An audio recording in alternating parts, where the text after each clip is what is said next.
Hello students, welcome to my YouTube channel exploring maths with Pooja Chawla. हम कर रहे हैं miscellaneous exercise of chapter 7 permutation and combination. Question 7 से start करेंगे आज। In an exam question paper consist of 12 questions divided into 2 parts, part 1 and part 2। तो question paper में आपके पास सबसे पहले देखो टोटल कितने क्वेश्चंस हैं। टोटल आपके पास 12 क्वेश्चंस हैं। इन 12 क्वेश्चन को 2 पार्ट्स में डिवाइड किया गया है, पार्ट 1 एंड पार्ट 2। 2 पार्ट हो गए आपके। अब आगे स्टेटमेंट रीड करते हैं। Containing 5 and 7 question respectively. Part 1 में कितने हैं टोटल? 5 क्वेश्चंस और पार्ट 2 में है आपके 7 questions. A student is required to attempt 8 questions. उसे टोटल कितने अटेम्प्ट करने हैं? 8, यानी आपको सेलेक्ट करना है। टोटल 12 में से कितने आपको क्वेश्चन सेलेक्ट करने हैं या चूज़ करने हैं? 8 क्वेश्चंस टोटल आपको सेलेक्ट करने हैं। फिर आया सेलेक्टिंग एटलीस्ट, यहाँ आया twist, selecting at least 3 from each part. देखो अगर क्वेश्चन में ये होता ना आपको 8 क्वेश्चंस करने हैं आउट ऑफ 12, तो हम सीधा लगा देते 12C8, कोई सोचने की बात ही नहीं थी। पर बात यहाँ पे ट्विस्ट वाली क्या है? आपको क्या कहा है? At least 3 questions from each part. At least 3 का मतलब मिनिमम 3, कम से कम 3, उससे ज़्यादा भी हो सकते हैं। ठीक है, तो मान लो मैंने फर्स्ट 3 तो ले सकते हैं, उससे ज़्यादा भी, तो आप 3 से स्टार्ट करोगे। मान लो पार्ट 1 में आपने 3 सेलेक्ट किए, तो पार्ट 2 से आपको कितने सेलेक्ट करने पड़ेंगे? 8 - 3 5, तभी तो उनका सम होगा ना, 5 + 3 8। ठीक है, यहाँ से 3 सेलेक्ट करोगे तो पार्ट 2 से कितने करने पड़ेंगे? 5। अब एटलीस्ट 3 है तो 3 से बड़ा नंबर लो। 3 से बड़ा नंबर 4। अगर फर्स्ट पार्ट में आपने 4 क्वेश्चन सेलेक्ट किए तो सेकंड पार्ट में कितने करोगे? 8 - 4 4, तभी इनका सम आएगा 4 + 4 4 8। अब देखो इससे एक और बड़ा नंबर ले लो 5। अगर आपने पार्ट 1 से 5 क्वेश्चन सेलेक्ट किए तो पार्ट 2 से कितने करोगे? 8 - 5 3 क्वेश्चंस। ठीक है, अगर हम देखते हैं एक और बड़ा नंबर 6। अगर मैं यहाँ लेती हूँ 6, पार्ट 1 में 6 क्वेश्चंस उसने चूज़ किए, तो पार्ट 2 में से 8 - 6 क्या लिखेंगे? 2। बट हम ये केस नहीं ले रहे। क्यों नहीं लेंगे? उसने कहा है selecting at least 3 questions from each part. Her part में से 3 तो लेने हैं कम से कम। 3 से कम नहीं ले सकते, 3 से ज़्यादा बेशक ले सकते हो। तो अगर हमने 6 और 2 का कॉम्बिनेशन बनाया तो यहाँ तो 3 से कम क्वेश्चंस हो जाएंगे ना, तो हम नहीं ले सकते। ऐसे ही 7 लोगे तो यहाँ पे 5 आएगा, 7 लोगे तो यहाँ पे 1 आएगा, वो भी नहीं ले सकते, 3 से कम हो गया। तो अब हमारे पास मेनली 3 केसेस बने हैं, केस 1, केस 2 एंड केस 3। जब भी केस वाला क्वेश्चन होता है याद करो हम ऐड करते हैं, क्योंकि हम इनमें से एक ही तरह के क्वेश्चन करेंगे। या पार्ट 1 में से 3 लो, पार्ट 2 में से 5 लो, या फिर पार्ट 1 में से 4 लो और पार्ट 2 में से भी 4 लो, या फिर वाली कंडीशन आ जाती है ना जब दोनों में से एक चीज़ करनी है, तो हम हमेशा प्लस लगाते हैं, केस 1 + केस 2 + केस 3।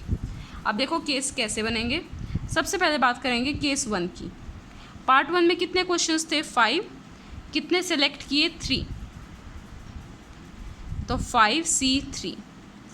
ठीक है, और पार्ट 2 में टोटल क्वेश्चंस कितने थे? 7। सेलेक्ट कितने किए? 5, तो 7C5 और बीच में मल्टीप्लाई। ये हो गया केस 1। प्लस, क्योंकि आपको दोनों सेलेक्ट करने हैं तभी तो 5 + 3 8 बनेगा। दोनों सेलेक्ट करने ज़रूरी हैं। जब कंपलसरी होता है तब आप क्या करते हो? हमेशा मल्टीप्लाई करते हो। और वैसे भी यहाँ एंड लिखा है और आपको दोनों चूज़ करने कंपलसरी है, तो हम क्या लगाएंगे बीच में? मल्टीप्लाई। अब सेकेंड केस देखते हैं। 5 में से 4 चूज़ किए हैं पार्ट 1 के लिए, तो 5C4। सेकेंड पार्ट के लिए 7 में से भी 4 चूज़ किए हैं, तो 7C4। ये हो गया केस 2। प्लस केस थर्ड देखते हैं। 5 में से 5 चूज़ किए, ये आपका case third, so 5C5 and 7 में से 3 चूज़ किए, 7C3। ये हो गए 3 केस हो गए। अब बस इन्हें हमें सॉल्व करना है, तो सॉल्व करते हैं। 5C3 NCR का फॉर्मूला आपको पता है, n factorial upon r factorial n - r, 5 - 3 2 factorial, multiply 7C5 7 factorial upon 5 factorial, 7 - 5 2, n - r लगा रहे हैं हम। ये हो गया फर्स्ट। प्लस सेकंड करो, 5c4, 5c4 यानी 5 फैक्टोरियल अपॉन 4 फैक्टोरियल एंड 5 माइनस 4 1 फैक्टोरियल तो हमारा क्या होता है 1, नो नीड टू राइट।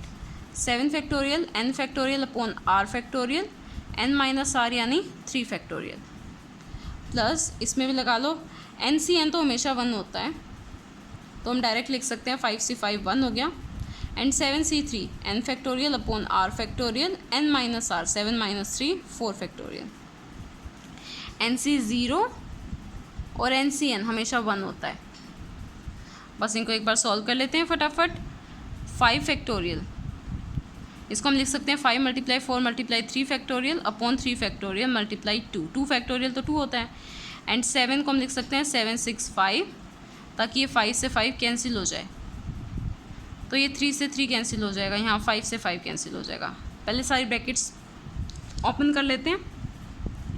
यहाँ 5 multiply 4 factorial upon 4 factorial multiply 7 को लिख सकते हैं 7 6 5 4 upon 4 factorial multiply 3 factorial. 3 factorial को डायरेक्ट लिख देते हैं 3 2 6 क्योंकि ये कैंसिल नहीं हो पाएगा, 4 हम कैंसिल कर देंगे।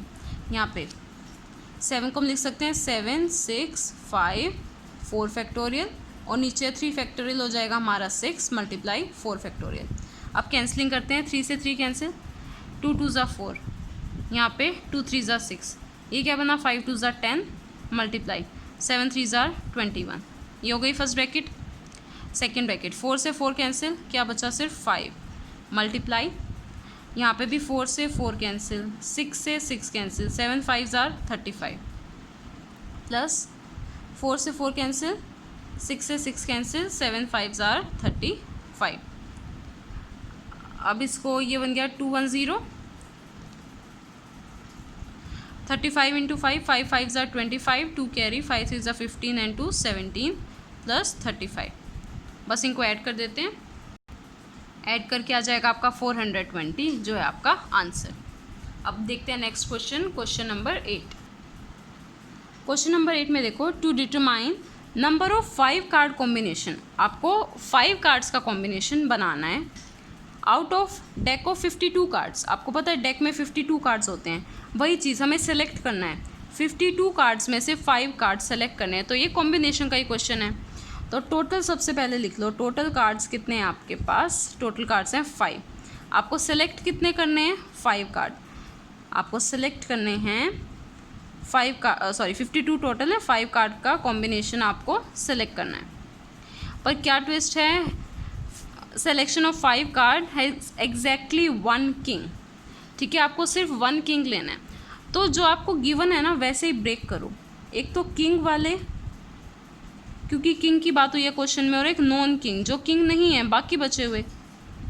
आपको पता है किंग 4 होंगे, हर फेस का एक diamond, heart, spade, club, 4 king होंगे। बाकी 52 माइनस 4 48 होंगे बिना किंग वाले, विदाउट किंग या नॉन किंग कार्ड्स। अब देखो आपको एक किंग तो लेना है, एग्जैक्टली 1 है, एटलीस्ट 1 नहीं है। एटलीस्ट 1 होता तो हम फिर से केसेस बनाते जैसे प्रीवियस क्वेश्चन में किया। यहाँ एग्जैक्टली 1 किंग, तो यानी आपको जो सिलेक्ट करना है ना वो 1 किंग सेलेक्ट करना है। ठीक है, और वैसे 5 कार्ड का आपको कॉम्बिनेशन बनाना था 5 का, 5 में से एक सेलेक्ट कर लिया, 5 माइनस 1 4 बाकी बचे। तो बस सिलेक्शन है, तो कैसी होगी सिलेक्शन, 4 में से 1 सेलेक्ट किया है, 4C1, 48 में से 4 तो 48C4, और बीच में क्या आएगा मल्टीप्लाई, क्योंकि आपको दोनों चूज़ करने हैं, किंग तो लेना ही लेना है, बाकी कार्ड्स भी, तभी तो 5 का कॉम्बिनेशन बनेगा। ठीक है, तो ये दोनों लेने कंपल्सरी हैं। तो टोटल वेज कितने हो जाएंगे आपके, बस सोल्व कर देते हैं इसे। 4C1 होता है आपका हमेशा 4, और यहाँ पे 48C4 n factorial upon r factorial n minus r, 48 minus 4 44 factorial. ये ध्यान रखना NC0 और NCN हमेशा 1 होता है और NC1 n होता है। ठीक है, तो हमने ये डायरेक्ट यूज़ कर लिया, एक स्टेप बच जाता है, थोड़ा सा टाइम बच जाता है, वो कुछ नहीं। 48 मल्टीप्लाई 47 46 45 44 तक हमने ओपन कर लिया। आप खुद देखोगे यहाँ कैलकुलेशन इतनी बड़ी होगी, इसलिए पीछे भी आपको आंसर सिर्फ इसी फॉर्म में दे रखा है, तो यही आपका आंसर हो जाएगा। चाहो तो मल्टीप्लाई कर लो, बाकी कोई यूज़ नहीं है। कैलकुलेशन हमें मल्टीप्लिकेशन नहीं सीखना है, हमें परमुटेशन कॉम्बिनेशन सीखना है। तो नेक्स्ट क्वेश्चन देखते हैं एक बार। Question number 9, it is required to seat 5 men and 4 women in a row. एक रो है, ठीक है, सिटिंग आपको इन 5 men और 4 women को ऐसे बिठाना है एक रो में, एक रो बना रखी है, so that women occupy even places, ठीक है। 5 + 4 टोटल 9 पर्सन है, तो उनके लिए 9 सीट्स हैं, 1 2 3 4 5 6 7 8 9। और अब आपको ये बोल दिया कि जो विमेन हैं वो इवन प्लेसेस पे बैठेंगी। इवन प्लेसेस यानी 1 2 3 के नंबर डालो, 4 5 6 7 8 9। तो इवन नंबर्स कौन कौन से हैं? 2 4 6 8। इन 4 प्लेसेस पे ही विमेन बैठ सकती हैं। विमेन विमेन विमेन, ठीक है। अब देखो 4 विमेन हैं, उनके लिए 4 ही सीट्स हैं, तो ये कितने वेज से बैठ सकती हैं? 4 फैक्टोरियल वेज से। ये कॉम्बिनेशन का क्वेश्चन नहीं है, क्योंकि आपको सेलेक्ट नहीं करनी है, 4 वुमेन से चारों को अरेंज करना है। आ गया वर्ड अरेंज, तो 4 विमेन को आप 4 वेज से अरेंज कर सकते हो, तो 4 फैक्टोरियल। और मैन के लिए कितने स्पेसेस बचे हैं? 1 2 3 4 5 प्लेसेस है मैन के लिए, तो आप उसे 5 वेज से अरेंज कर सकते हो, तो मल्टीप्लाई 5 फैक्टोरियल। वैसे तो यही हो जाएगा आंसर। अगर फिर भी थोड़ा डीप में आप समझना चाहते हो, देखो 5 मैन है, तो उनके नेम अभी ले लो, M1 M2 M3 M4 M5। यहाँ फर्स्ट पोजीशन पे कोई मैन बैठ सकता है, तो मान लो हमारे पास 5 वेज हैं, कोई एक बैठ गया, मान लो M4 बैठ गया, तो अब नेक्स्ट पोजीशन ये है मैन की। तो अब इसके लिए कितने पॉसिबल वेज हैं? 4। तो यहाँ पे मान लो अभी M1 बैठ गया, तो इसके 4 वेज, इसके 5 वेज थे, इसके 4 वेज। ऐसे ही अगले वाले के लिए 3 वेज होंगे, और इसके लिए 2 वेज होंगे, और इसके लिए 1 वे। तो 5 फैक्टोरियल बन गया सिर्फ मैन के लिए। अब वुमेन की सीटिंग करते हैं। विमेन है हमारे पास 4, ऐसे ही W1 W2 W3 and W4। Second से स्टार्ट करते हैं, क्योंकि विमेन जो है इवन प्लेसेस पे बैठेंगी। तो इन 4 में से मान लो विमेन 2 बैठ गई, पर यहाँ पे कितनी वेज से हम फिल कर सकते हैं? 4 वेज से फिल कर सकते थे। यहाँ पे अब कितने रह गए? 1 2 3 वुमेन रहेगी, तो हम इसे कितने वेज से फिल कर सकते हैं? 3 वेज से। मान लो यहाँ पे W4 बैठ गई, तो इस हिसाब से विमेन के लिए कितने वेज हो जाएंगे? 4 फैक्टोरियल। 4 फैक्टोरियल होता है आपका 24, और 5 फैक्टोरियल होता है 120। मल्टीप्लाई कर दो, आंसर आ जाएगा 2880। सो आज के लिए इतना ही।